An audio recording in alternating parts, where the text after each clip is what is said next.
Donc en fait, ce qui va se passer pour notre token HNT, parce que vous savez, notre token HNT, il a une règle de distribution qui est établie depuis longtemps et qui ne va pas changer avec tout ça. Cette règle de distribution, elle dit que les stakeholders, les fondateurs, ils ont, je vais dire une connerie, je crois que c'est 35% des rewards qui leur sont envoyés en ce moment, après ça va varier dans le temps. La communication sur le réseau, elle représente, j'ai un doute aussi, mais un maximum de 30%. Je ne suis pas sûr de mon coup, mais c'est cet ordre d'idée. La partie POC, elle représente ce qui reste, donc entre 30 et 35% dans tout ça. Et donc, comme je l'ai dit précédemment, avec le IP52, IP53, en fait, il n'y a plus de POC au niveau de la DAO Helium. Et donc, du coup, ces tokens-là, il va falloir les distribuer. Et donc, l'objectif, en fait, c'est de les distribuer entre les différentes sub-DAO. Donc une partie, à chaque fois qu'il y a un bloc de reward qui est calculé, en fait, il y a une partie des tokens HNT qui va être envoyée vers la sub-DAO IoT et une partie des HNT qui va être envoyée vers la sub-DAO mobile. Alors, ces tokens-là, ils ne sont pas envoyés vers les mineurs. Ils sont envoyés dans un trésor, une réserve, qui est une réserve pour chacune des sub-DAO. Et il n'est pas possible d'aller puiser dans cette réserve-là, sauf lorsque l'on veut convertir un token, par exemple IoT, en HNT ou un token mobile en HNT. C'est le seul moyen, en fait, de faire cette conversion-là. Et quand on fait cette conversion, on détruit du token IoT ou on détruit du token mobile. Donc en fait, c'est quand on burn du token IoT ou mobile, on récupère du HNT. Donc c'est le moyen d'aller récupérer du HNT. Ça veut dire que globalement, la somme des tokens IoT ou la somme des tokens mobile qui sont aujourd'hui, qui seront demain disponibles à un moment donné, elle a une valeur minimum qui est la valeur liée au cours du HNT. Je vous le fais comme ça en disant, j'ai par exemple 1 million de tokens IoT qui sont dans le flottant, qui sont disponibles, d'accord ? Et ce million de tokens IoT, il correspond à un trésor de 100 HNT, par exemple. Si on dit que les 100 HNT, ils valent 1 dollar, ou 10 dollars, on prend 10 dollars, c'est plutôt le cours actuel, ça veut dire qu'on a, j'ai dit 100 HNT fois 10 dollars, 1000 dollars de valeur, et donc mes 1000 tokens IoT ou mobile valent chacun 1 dollar. Voilà. Donc on a si vous voulez, cette correspondance qui donne une valeur minimum en fait au token de la sub-DAO. Mais après, rien n'empêche ce token dans la sub-DAO de valoir plus cher, parce que si quelqu'un se dit que demain le HNT va augmenter ou demain ce réseau-là va surperformer, et ainsi de suite, à ce moment-là, on va créer une spéculation et donc le token peut être plus élevé. Mais il a cette valeur minimum qui est affectée. Voilà, bon, ça c'est des mécanismes qui vont faire les liaisons entre les uns et les autres.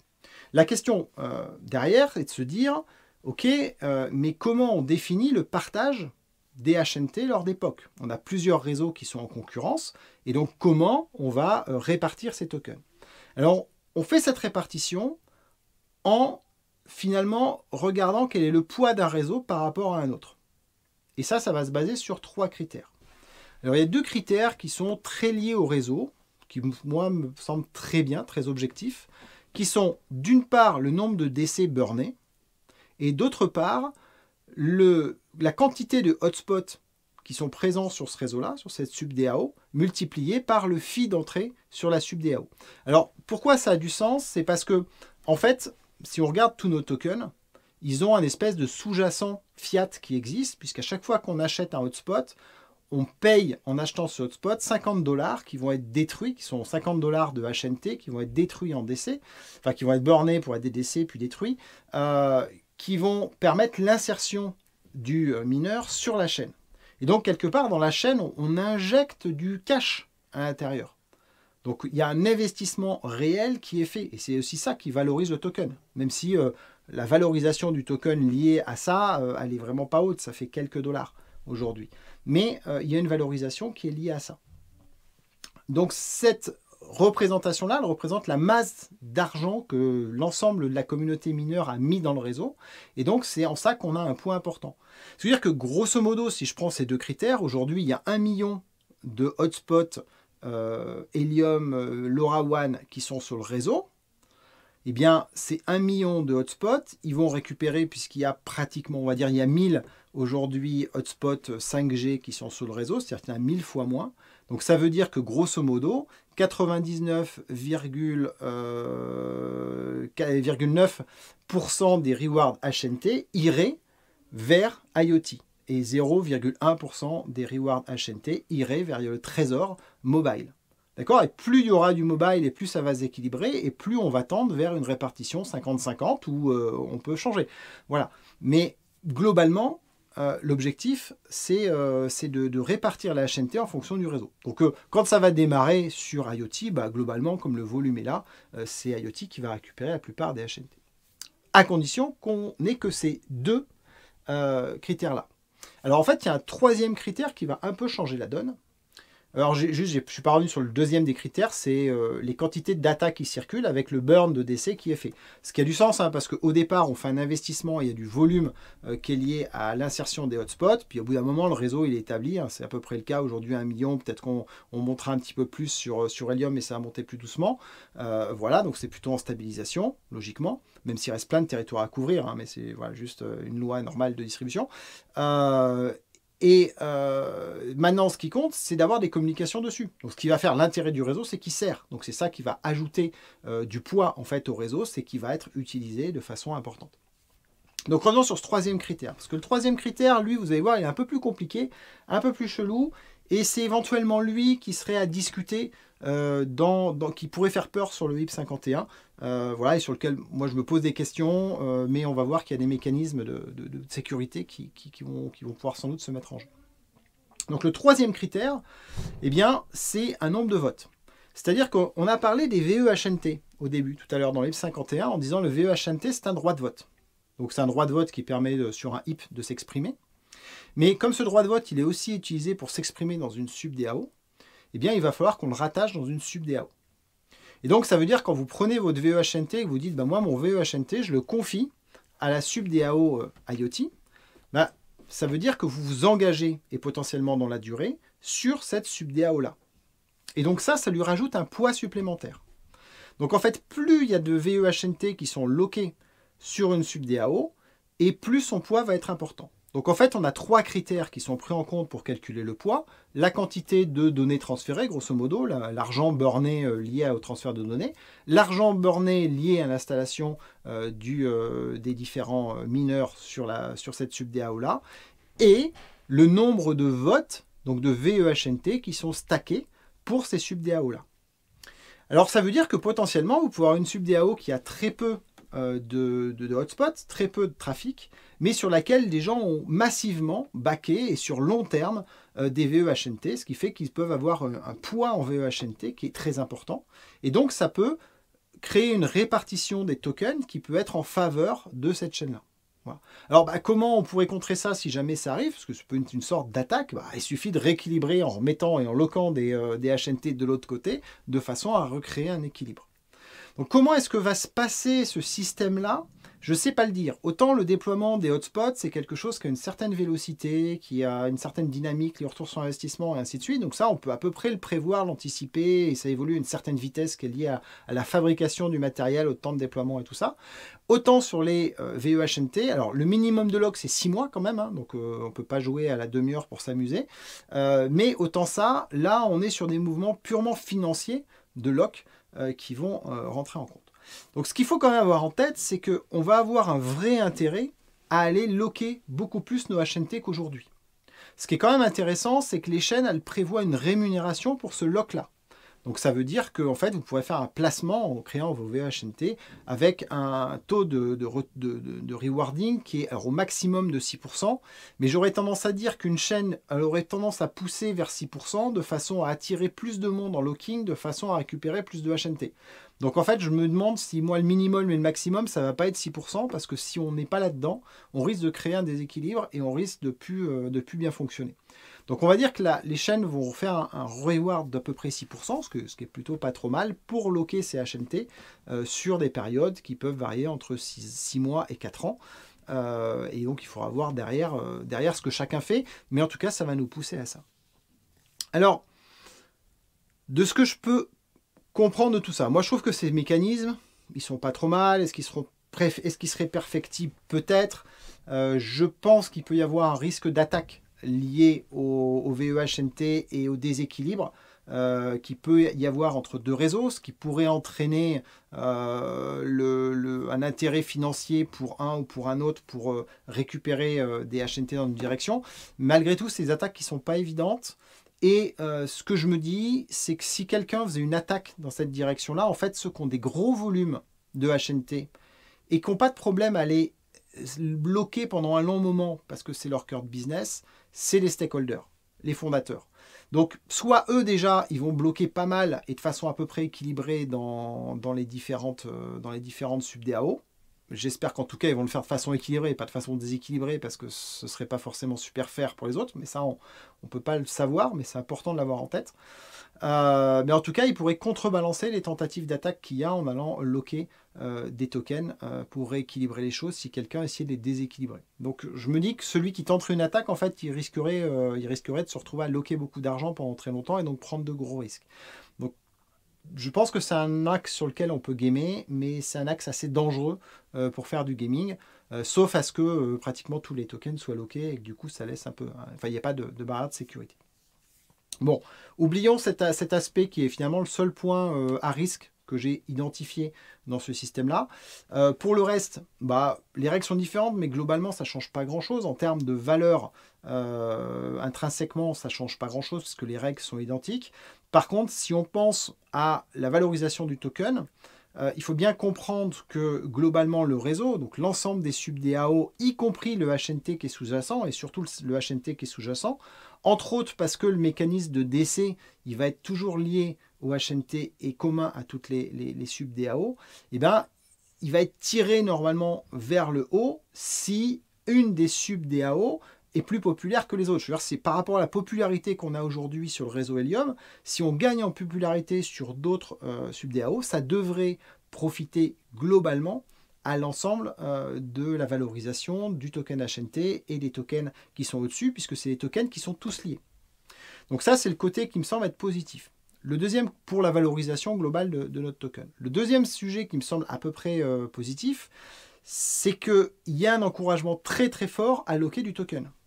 Et alloquer du token pour des longues durées. Et ça, quelque part, ça veut dire que ça raréfie la disponibilité du token sur les places de marché. Et qui dit raréfication, dit potentiellement une augmentation des cours. Alors non seulement ça va locker au niveau global, mais surtout ça va locker en dehors des chaînes, des exchanges. Aujourd'hui, moi, je vais faire peut-être du stacking sur Binance. C'est des trucs qui sont lockés, mais dont on ne profite pas au niveau des échanges et qui ne profitent pas au niveau droit de vote, mais qui, par contre, globalement, est quelque chose de fluctuant, qu'on a du mal à comptabiliser correctement. C'est pas très très clair ce que je viens de dire là, mais bon.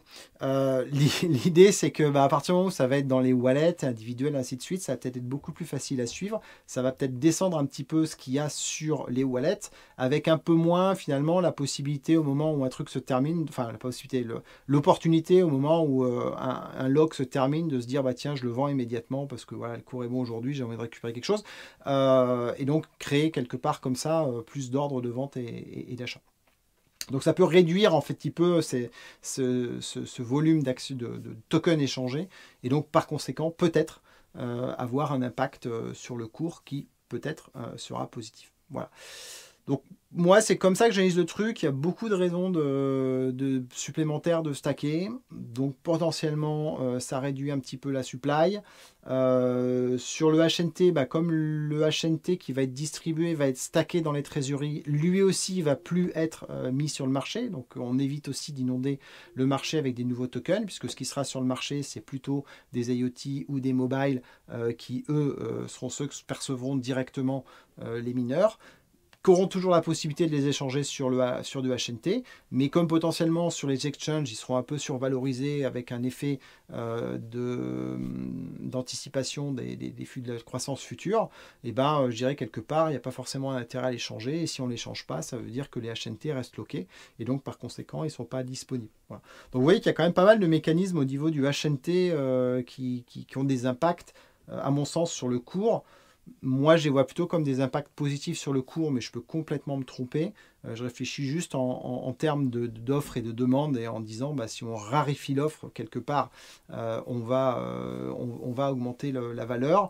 La demande, elle, aujourd'hui, elle est tirée par la spéculation, donc elle peut toujours être là.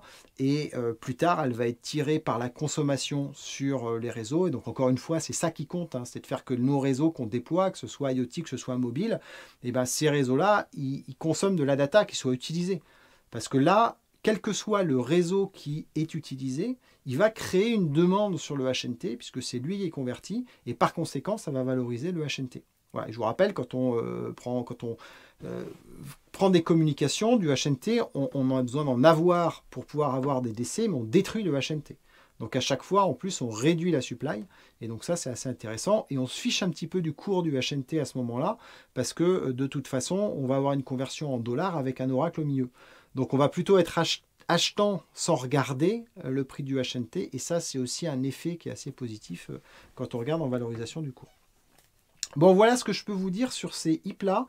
C'est une vidéo qui était pas forcément super courte, je pense qu'elle n'est pas forcément super simple non plus. J'ai essayé de vous vulgariser ça étape par étape de façon à le rendre un peu plus voilà, compréhensible. J'espère avoir tout compris aussi sur ces hips. Voilà, je peux avoir raté des trucs, n'hésitez pas à me le dire en commentaire. Et puis voilà, bah, écoutez, moi j'attends qu'une chose, c'est que ça se fasse, parce que je pense que le déploiement vers la 5G, vers peut-être le Wi-Fi demain et vers d'autres sub-DAO, bah, c'est une super opportunité pour faire d'Helium non plus un réseau IoT, mais en faire un réseau opérateur télécom, enfin en faire un opérateur télécom. Dans toutes les vidéos, au début, je vous ai dit, pour moi, Helium, c'est la disruption, l'uberisation des opérateurs télécoms. Les opérateurs télécoms, aujourd'hui, ils ont plusieurs réseaux, ils gèrent plusieurs réseaux, plusieurs offres. Et ben là, concrètement, c'est ce qu'on est en train de créer avec ce système de DAO. Un dernier point que je voulais noter, j'ai oublié de dire tout à l'heure, avant de conclure, il est question dans la présentation de ces sub-DAO de parts de marché des différents réseaux.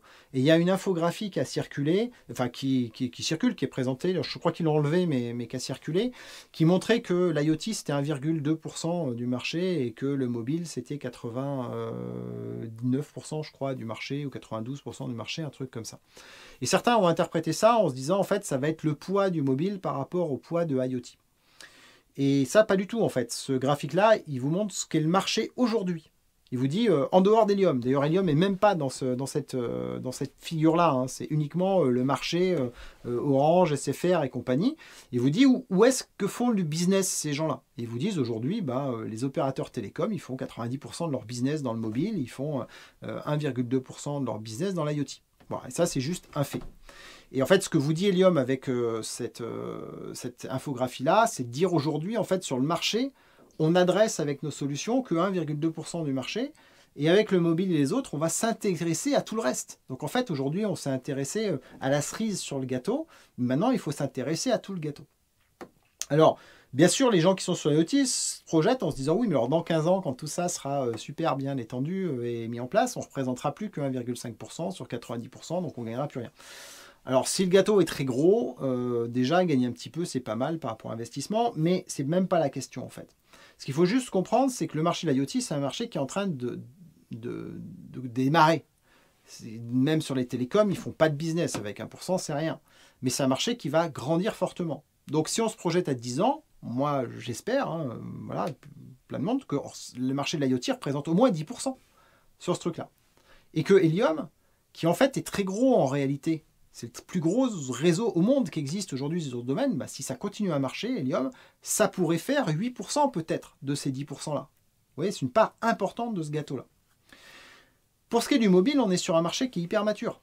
Donc la croissance du mobile, elle est plutôt light, globalement, sur les 10 ans à venir. Il y en aura une forcément, mais elle est plutôt light. Et Helium ne pourra jamais adresser la totalité. C'est-à-dire qu'Helium restera toujours un petit sur ce marché-là. Enfin, il peut y avoir des changements. Mais globalement, le matériel pour faire une cellule télécom, enfin 5G d'un opérateur téléphonique, ça vaut 100 000 balles. Donc je ne pense pas que nous, mineurs, on investisse des sommes à 100 000 balles pour aller gérer un bout de réseau 5G privé. Enfin, ce serait cool, hein, mais ça me paraît quand même un petit peu hors d'atteinte. Donc ce qu'on fait quand on fait du 5G CBRS, hein, comme c'est le cas dans Helium, c'est que c'est quelque chose qui est beaucoup plus petit. Donc qui va servir quelques personnes qui sont autour, pas des gros débits, et ainsi de suite. C'est pas voilà, c'est un système qui est light. Ça a plein d'intérêts, mais ça peut dire qu'en termes de part de marché, ça ne représentera pas tout. Après, il y a des contextes législatifs. Hein. Je vous rappelle, en France, on ne peut pas faire de la 5G, par exemple, aujourd'hui. Peut-être que ça changera d'ici 10 ans, mais aujourd'hui, c'est niet. Donc, ça veut dire qu'il n'y a pas tous les pays non plus. Donc, en fait, la part d'hélium dans 10 ans sur ce gros gâteau de la 5G, c'est peut-être que 10 ou 15% de ce gros gâteau-là. Et donc, quand vous reprenez ces deux chiffres à un horizon de 10 ans, vous dites en fait, l'IoT, ce sera peut-être une grosse partie du petit gâteau, donc à peu près 8%. Et la 5G, ce sera une petite partie du gros gâteau. Donc peut-être aussi 8%. Donc en fait, en réalité, ces deux réseaux-là, ils ont une capacité en fait à plutôt être assez équivalents.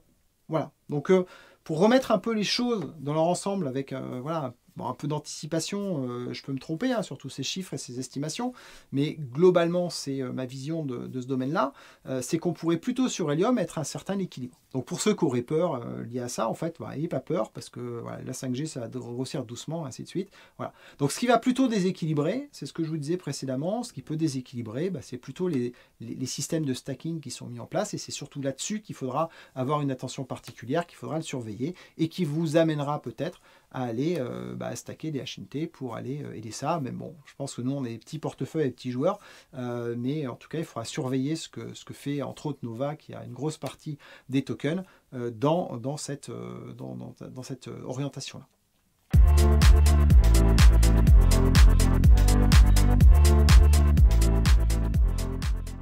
Bon voilà, j'ai fini pour cette vidéo, elle était longue, j'espère qu'elle vous aura aidé à comprendre ce truc compliqué qu'est le HIP 51. Je vous rappelle de vous inscrire sur la chaîne, c'est cool, ça permet d'avoir les infos quand la vidéo sort, ça me permet d'avoir une idée de si les gens sont intéressés par ce que je raconte et si ça vaut le coup que je continue aussi. Voilà, donc n'hésitez pas à mettre le petit pouce, à suivre la chaîne, à mettre la petite cloche pour avoir l'information quand il y a une nouvelle vidéo qui sort. Voilà, et puis du coup je vous dis à bientôt pour le prochain épisode. Je ne sais pas encore de quoi on va parler. J'ai envie de vous faire un petit épisode quand même pour vous montrer comment on fait un objet un peu de bout en bout avec un bout de code, comment on le met dans la console et tout ça, parce que j'ai eu des questions là-dessus sur maintenant comment on utilise le réseau.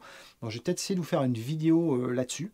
Voilà, et puis j'ai envie aussi de faire des vidéos sur d'autres projets, donc je vais essayer aussi de démarrer ça dans les jours, semaines à venir. Et donc en attendant, je vous dis ciao!